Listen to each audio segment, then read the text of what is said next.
Good morning, everybody. Y'all listening to The Voice. Come on, dig me now. One and only Steve Harvey. Got a radio show. Yeah, man. Boy, God's been good to me. I can't really count it all. You can't either. You know, it's all in perspective. You really can't count all that God has done for you. If you look at every little thing, it's unbelievable the things he's done for us.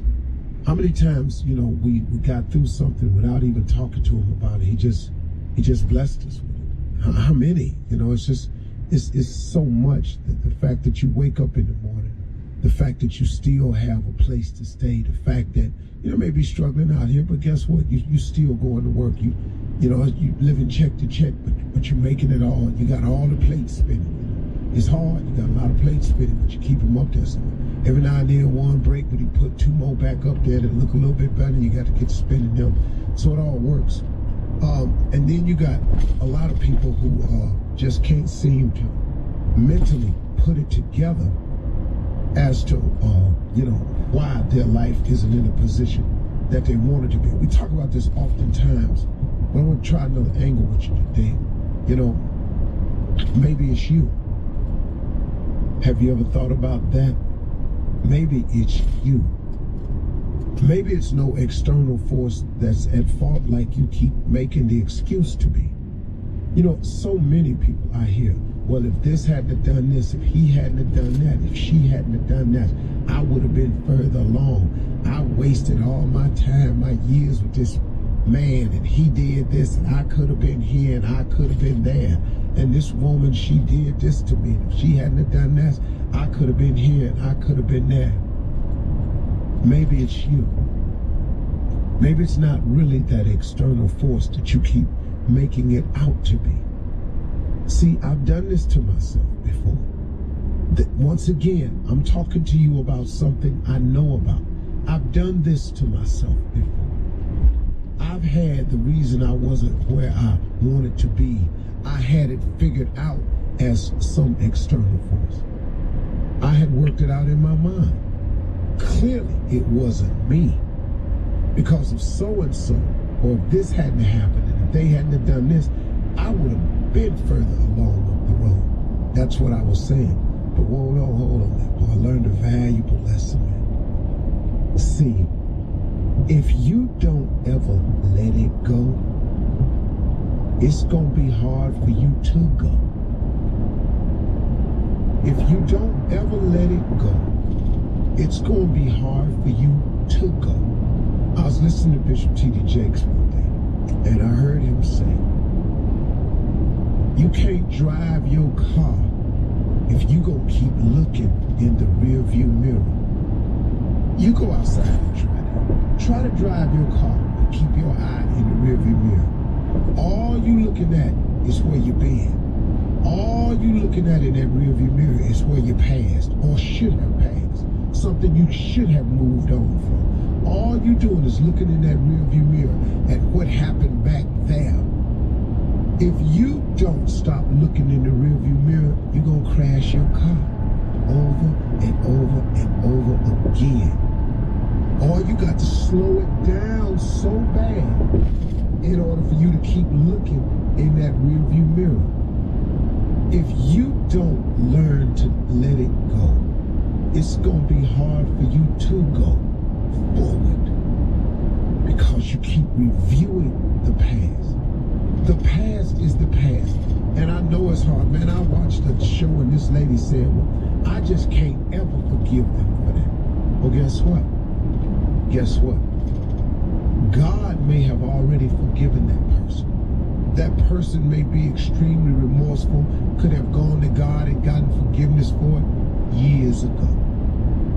But you sit here and you keep hanging on to it. I can't ever forgive that.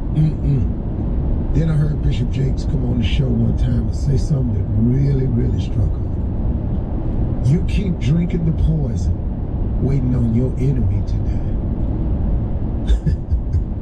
He said that, I just shook my head and went, wow. You drinking the poison, waiting on your enemy to die. Revenge is poison to you. You know, if hatred is poison to you, unforgivingness, when you won't forgive a person, that person could be going on with their life, made to right with God, don't know how you feeling, they skipping through life. Now you make adjustments every time you see them, and it takes energy, man. It takes so much energy to hate. It takes so much energy not to forgive. Now they come in the room, you got to avoid them, stay over here. Uh-oh, here they come now. You got to make a situation over here. They come into the house, it's family reunion. Uh-oh, here they come. Where they gonna be? In the basement? I'm going up here on the 3rd floor. I wanna go out here and get some barbecue. She out there at the barbecue stand. Oh Lord, I don't want no barbecue. I just eat the taste salad. People, man, take themselves all out of position, trying to make adjustments. But it would simplify your life if you would just let it go. Maybe you ain't where you need to be because of them external forces altogether. Maybe you're not where you need to be because of you. Because you won't let it go. You won't move forward. Look at this, ladies. Let's say you've been in a situation with a man for years. It didn't work out for whatever the reason. It just didn't work out. I got what you say he did. I got what he did. I got all of that. Yada, yada, yada. When you get through, did not God get you through it? Did not he allow you to survive it? I got you got some cuts on you. I got you been a little bit bruised. But did he not get you through it? So now that he's freed you from it, now he done went on, he got a whole nother family over this. Now he trying to make it right because maybe he learned the mistake he made and now he trying to be a better man. He just trying to get it right now. But you sitting there holding on to it. You drinking the poison, waiting on your enemy to die. So now instead of you enjoying the blessing of finally being free from a situation that was not healthy for you, you create an even more unhealthy situation in your mind by hating, by having revengeful thoughts, by hoping he fall on his face. Maybe you even doing something to the other situation to make sure they struggle. Oh man, you drinking poison, waiting on your enemy to die. Maybe you ain't where you ought to be in life, not because of your external forces, but maybe it's you.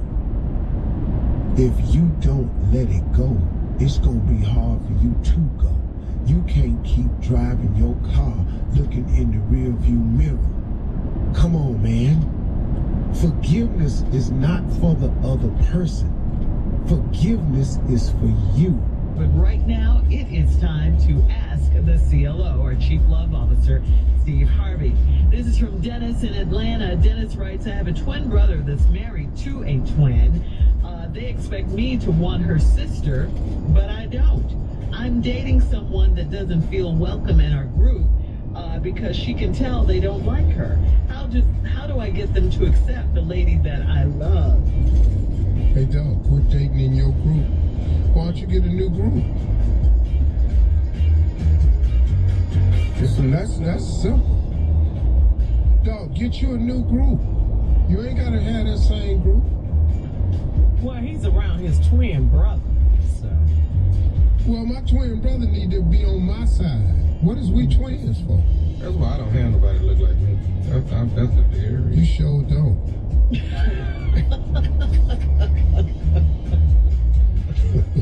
Say it right now. Ain't nobody running down there trying to be you either, so go ahead. Go ahead, Shirley. All right, Connie in Brooklyn writes, my husband and I had an argument after he liked one of my coworkers' pictures on Facebook. He said he did it because she was at one of our favorite lounges. Does he think I'm stupid? How do I ensure that this won't ever happen again? What? Well, I don't understand why y'all do that. Yeah, like pictures. Doug, you can't just like it yourself? Why you gotta press the button? Oh. Keep it to yourself. I like a lot of stuff I don't say nothing about. But you don't, yeah. You don't heart it on Instagram. You don't none of that, yeah. I can tell you. Not on purpose. I've done it by accident. My son had told me, Dad, when you're trying to move the screen, don't just keep touching it. So I made a lot of accidents on some stuff. Oh, God. All right. Moving on to Arthur and Dothan. Arthur writes, for years I had sex with one of my wife's cousins. She died recently. We missed the funeral, but I'm listed on the obituary as a, quote, special friend. My wife thought it was sweet, but her sisters are making it a big deal. How do I get them to chill? You can't. Crazy. Hey, dog, she dead. What you worried about for? She dead. Yeah. Dog, you don't even see the gift. Yeah. The gift of No, Steve. death. The gift of death? What? You know, Yeah, the she ain't here. obituary. No, when they say special friend, everybody knows what that means. Well, let them go ahead. But all you got to do, dog, just deny it. She dead. Yeah. She gone. Dog, you got, I don't know, man. So what does that mean? You're her special friend. Oh, so you're her special friend. I used to give her a lot of advice and stuff. I used to help her with relationship problems and stuff. I helped her. She needed some money one time. I gave it to her. Yeah. And you got the little shout out in the obituary. Why is you a pallbearer? Why is you that tin? Why is you Yeah, but who shouted him out in the obituary? Because She it did, wasn't the her. dead woman. His wife's It wasn't her. his wife's cousin that he used to have sex with for years. She wrote her own obituary. You wrote her own obituary. No. Well, he's What you're listed. saying is Steve, somebody else. Mhm. Yeah, somebody wrote that. What is they talking about? No, that's easy. Once you die, there's no way you All can bets are out-argue me. There's no way I'm gonna say stuff that you have to talk to them about. Right. Yeah. You can't. Yeah, all my points is gonna be gotta talk to them. I'm gonna win this argument. Yeah. 'Cause Somebody he's trying to- dead. Yeah. He's trying to see how to get the sisters to chill, but he doesn't have to be bothered with See, that's like testifying against a mob member. Sometimes you just don't make it. Sometimes you just don't make it to court. You ever see that? What happened? I don't Yeah, know. she dead. No. She ain't gonna make. She's not gonna make it to court. So therefore, what I'm testifying on is good, cause she's not gonna be in court today or tomorrow. Wow. All right. You can subpoena her, but she's not gonna be able to make it. He's not going to be here. Sometimes you gotta look at death as what it is. Sometimes it's a gift. I knew he was going to say. Sometimes it's a blessing. Sometimes it's a blessing. You only said the Lord works in mysterious. He may as well say Hey, that. man. Yeah. Hey, I was His ways are not behind. our ways. Hey, let me tell you something. When I first got an apartment, I was 2 months behind on my rent. My landlord died. I mean, that's not funny. Did nobody know but him? And what happened? The first thing I said was, "Look at God." God. Won't he do it? Do you know I had time to get my rent together then? Lord have mercy. Because the family was grieving.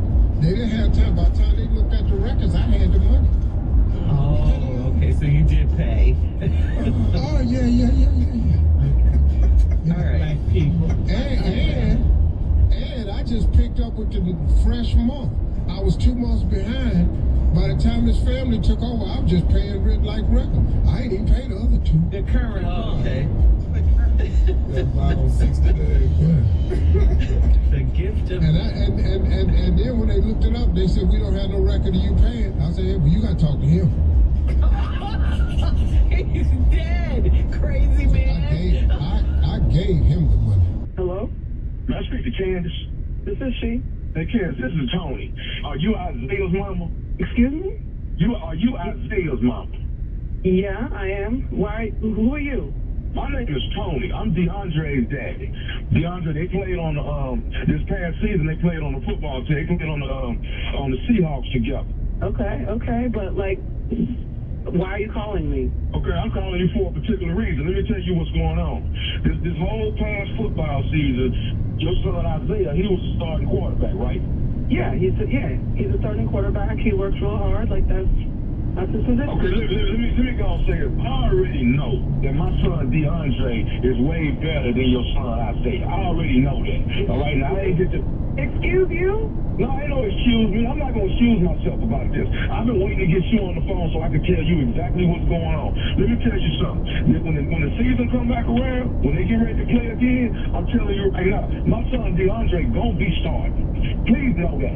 Trust me, I swear to you, I know what you did for your son. Excuse me, sir. Excuse me. You who the do you think you are calling me, telling me that your son is going to take my son's position on the team? How do you even have my number?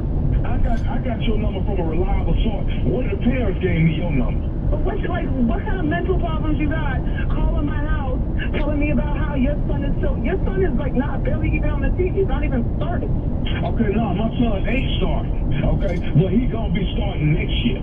Okay, but I know what you did for your son to be starting. Trust me, I know what you did, Candace. I didn't do anything. My son earned his position. So, I mean, I don't really get what you're saying here. Talking some big game about your son taking my son's position. Like, first of all, I don't even know who you are. I don't know how you got my number. Like, these are kids. It's really not that serious. Like, they're kids out there having a good time, trying to play a game. Like, I haven't seen you at a game. I don't know. I don't know who you think you are. Stepping up, being like, my son is going to take your son's position. Like, what kind of crazy are you? You're calling me out of nowhere. You're calling me out of the clear blue. I'm just minding my business. My son is playing his game. Who the are you and why are you calling me? Like, what I ain't been to no games, but I'm going to be there on next season. I'll be there, okay? Okay, all right. I mean, you could try. You might not want to come because your son still ain't starting. But let's go on and get to the reason why I called you. I already know why your son's starting. Let's go on and be real. My son is starting? What?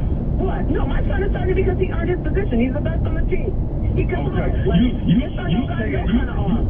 You saying that, Candace, but are you sure your son ain't starting? Because maybe you slept with Coach Brian? What? Oh, wait, excuse you? Like, did you sleep with Coach Brian so your son could get that position? Did you do that? Your mama slept with Coach Brian with her dry. That's why your son ain't playing. Who the you think you are accusing me of sleeping with a coach? Hey, I'm just letting you know I know what you did for your. You don't know. You don't know. You don't know.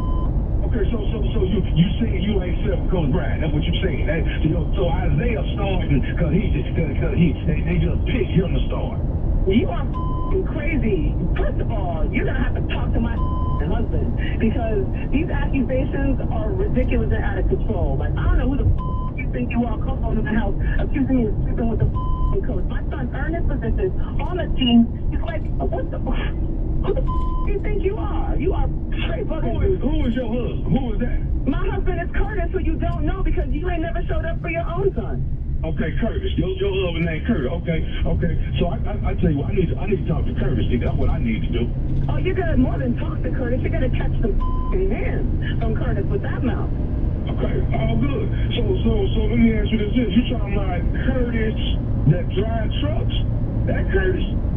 I'm talking about Curtis, my husband, in my house. You don't know who we are because you ain't never showed up. You ain't nobody. Your kid is nobody. This whole phone call is book. And you need to crawl back into whatever the hole you came out of. Because I am not here for this. Curtis is a truck driver, right? Yeah, you lucky he ain't run your over yet. Okay. You talking about Curtis? Now, can I tell you something else that I done found out about Curtis? Did I tell you that? I kind of don't want to hear anything that comes out of your mouth at this point. Okay. But say your piece.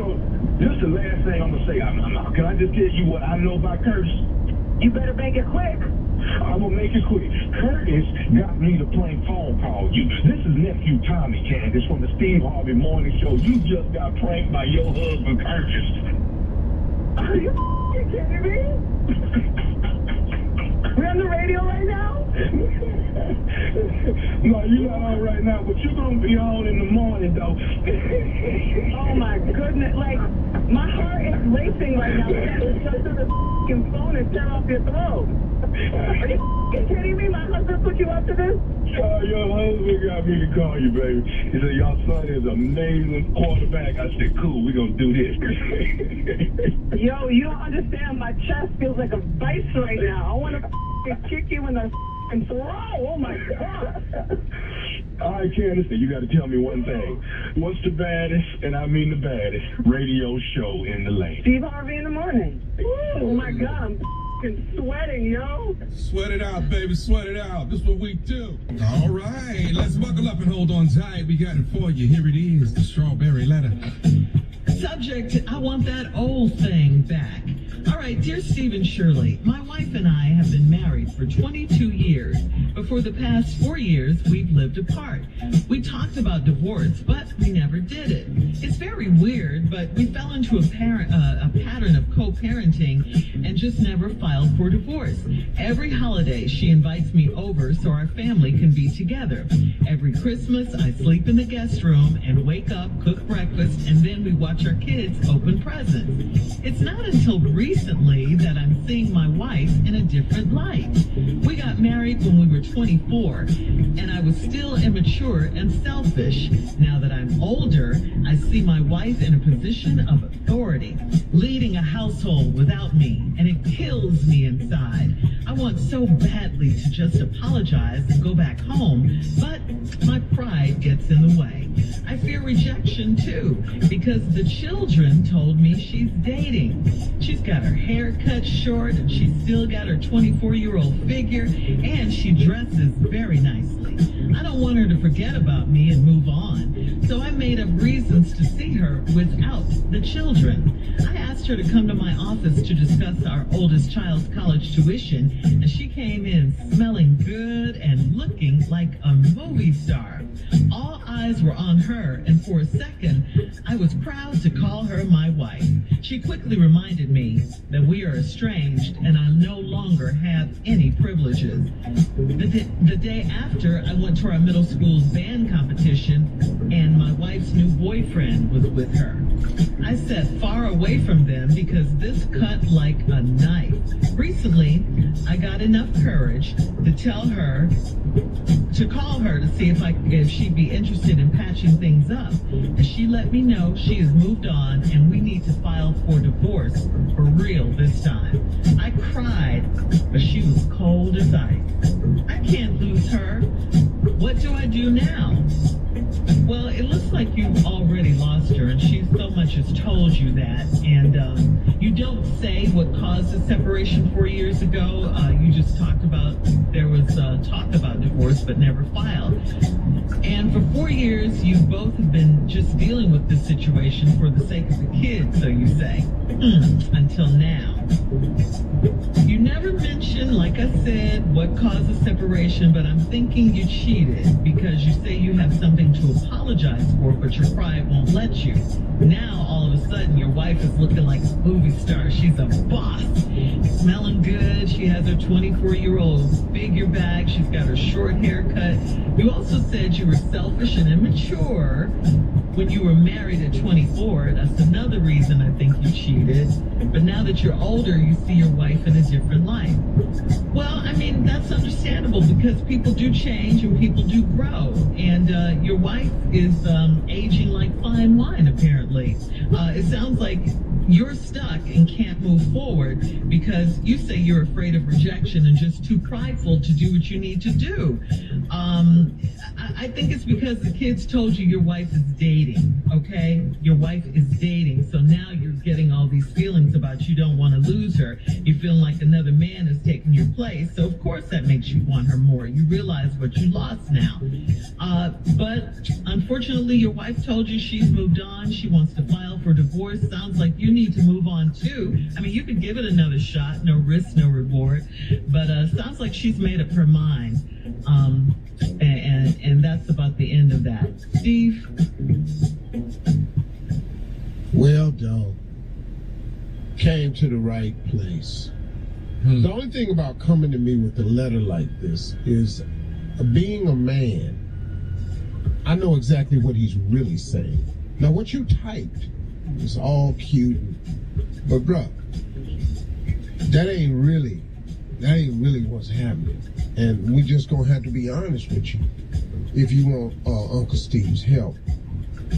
I don't know that I can, because you've ignored something for a while. You've been married 22 years, but the last 4 y'all been living apart. Y'all talked about divorce, but you never did.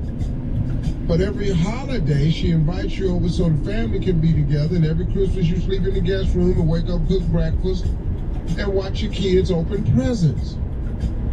And then you say, not too recently, that I started seeing my wife in a different light. We got married when we were 24, so you've been married 22 years. That means you're 46 now.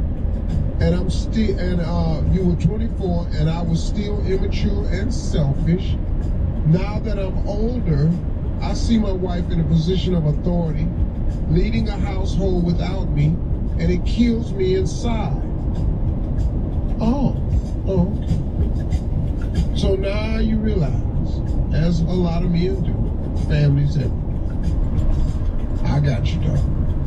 I want so badly to just apologize and go back home, and here's the reason we have this whole letter. I want to so badly to apologize and go back home, but my pride gets in the way. The Bible says, pride cometh before fall. You will see the fall in this letter, and you will understand it was caused by pride. When we come back, I will show you what he considers to be pride, and I'm going to tell you that it's something else. All right, Steve, hang on to that thought. We'll have part 2 of your response at 23 minutes after the hour. Today's Powered companion, if you could. What? big days a month versus and headache. Don't Ruby Studio and Into a QuickBooks. Unnecessary orders of and store pay on value. Equity is the portion of your home you truly own. Immature and selfish to the guest room, and you didn't. OSConsumerAccess.org, number 3030. All right, come on, Steve. Let's recap today's strawberry letter. The subject: I want that old thing back. Well, yeah, you do, dog. But you didn't appreciate it when it was new thing, and you didn't do it right when it was your thing. Now it's become an old thing. We have a situation. Now you want it back, right? Married 22 years, past 4 they lived apart. They celebrate holidays together. She calls him over to the house. He sleeps in the guest room. On Christmas, they wake up and they watch the kids open up the presents together. And all of that right there. And then he says, not too recently, I'm seeing my wife in a different light. We got married when we were 24. I was still immature and selfish. So now I'm older. He's 46 now, by the way, folks, because he's been married 22 years and got married at 24. I see my wife leading a household without me, and it kills me inside. Here's the reason we have this letter. I want so badly to just apologize and go back home, but my pride gets in the way. I said there's a scripture that said, pride cometh before fall. Now, the 4 years of not filing for divorce, and this pride you have, you want so badly to go back and apologize, but you just, your pride get in the way. Well, now the fall is occurring, sir. And exactly what is pride, everybody? What is this thing about men sometimes that prohibits us from doing what's the right thing and watching something occur, knowing what would fix it, but your pride gets in the way? Well, let me tell you what pride is. And then he says, I fear rejection too. Now he's trying to be honest, but this pride is a part of that. See, the reason he don't want to be rejected is, could it be because he does the rejecting? And now he don't want the roles reversed. You know, you do what you want to do, but then when it's time for you to do what you have to do, oh my God, she makes it up. You call that pride? Okay, bro, I'll go with you. And then he says, I fear rejection too, because the children told me she's been dating. She got a new haircut, short, and she still got her 24-year-old figure, and she dresses very nicely. Okay, dog, when she got the new haircut, you ain't see this coming? Let me tell you something, fellas. When you see your woman in the gym, when you see your woman with a new haircut, when you see your woman going on about her business, you better sit up and take notice. If she don't ask you how you like my hair, if she don't never mention to you why she working out, it ain't for you, player. It ain't for you. And I want so badly to go back home, but I don't want to apologize because my pride gets in the way. So now here's what happened. I don't want her to forget about me and move on, so I made up reasons to see her without the children. So you asked her to come down to the office to discuss your oldest child's college tuition. She could show up, haircut short, smelling good, body banging like a 24-year-old come in the office. Everybody notices her. He proud to call her my wife. But then she told you, we estranged. You ain't got no privilege. Stop telling people I'm your wife. How did she say it, Steve? I love it. We estranged. You ain't got no privilege. Stop telling people I'm your wife. Now you looking stupid down at your little office. See, this that pride, old dumb pride. The finest woman in the world is your ex on the arms of another man. See, they blew it, pimp. And now you watching it. But we ain't got there yet. But we do right after this, though. The day after I went to our middle child's band competition and my wife's new boyfriend was with her, I sat far away from them because this cut like a knife. It's a song. I got enough courage to call her to see it. Now, here we go. Now he got courage now. See, a minute ago, it was pride. Right. Pride is ignorance, man. And so now you got enough courage to call her to see if she'd be interested in patching things up. And just like she did when she came up to the office, let you know you don't have no more privileges and stop calling me your wife, she told you she had moved on and we need to file for divorce for real this time because the boyfriend was saying, well, if y'all ain't going to divorce, why don't y'all just get divorced? Because I want you. I cried, but she was cold as ice. We're a little bit too late for the tears, dog. Yeah. Wait a minute, hold on, excuse me. Didn't you say your pride got in? So what is you crying for? What happened to all that pride? See, what that's at? I can't lose her. Shirley said that you already can't lose her. Who did you see at the band competition? You think he ain't said nothing about the haircut and the little banging body? What do I do now? Well, dog, I think you've done what you're gonna do.